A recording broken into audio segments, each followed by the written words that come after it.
waxa dhacday waqtiga nabiga sallallahu alayhi wasallam niman reeco kulli ah ayaa nabiga u yimid sallallahu alayhi wasallam koox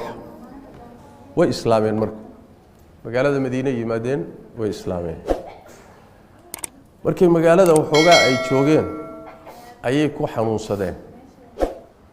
magaaladii bay leeyahay qabsan waayeen waxaan la yiraahdo way ku daltabiyoodeen ama cudur galtiyeed baa ku dhacay yani meesha marka aadan garanaynin caloosha laga qabtay way ku xanuunsadeen markay xanuunsadeen buu nabigu wuxuu amray sallallahu alayhi wasallam fa amarahum an ya'tu ibila sadaqa wuxuu ku yiri geel waxa jira zakaa oo magaalada korkeeda daaqaya geela u taga geela isaga caanihiisana caba kaadidiisana caba yani wala daaweynaya kaadidiisana soo caba caanahana soo caba buu nabigu sallallahu alayhi wasallam maadaama magaalada ku xanuunsateen sidii bay yeeleen way bixeen caanihii iyo kaadidii geela markay ka dhargeen bay caafimaadeen waa ka boodeen markay caafimaadeen ayay marka waxay isku dareen inay diintiina ka baxaan ninkii geel jirka ah ee geela la joogayna ay dilaan geeliina ay dhacaan Soomaali bay ahaayeen tolo geel dhacaas geeliina waa qaadeen Soomaali baa geel kala qaaday waa baxeen marka nabiga sallallahu alayhi wasallam warkii baa soo gaaray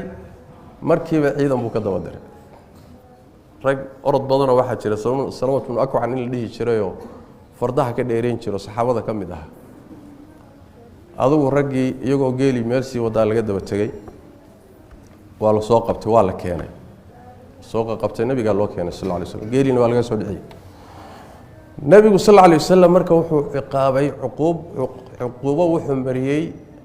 inta la garanayo nabigu cid uu mariyay ayna jirin qata'a aydiyahum wa arjulahum lugaha iyo gacmuhu ka jaray wa samala a'yunahum indhahana uu ka saaray ruuxa kale oo samara masamir kulul buu indhaha kaga gubay thumma lam yahsimhum hatta matu ruuxa marka nabar gaadho ama wax la gaarsiyo dhiig baxayo waa la gubaa si dhiig u istaago waa la daayay ilaa ay geeriyoodeen meeshii ku dhinteen sababtu wax weeye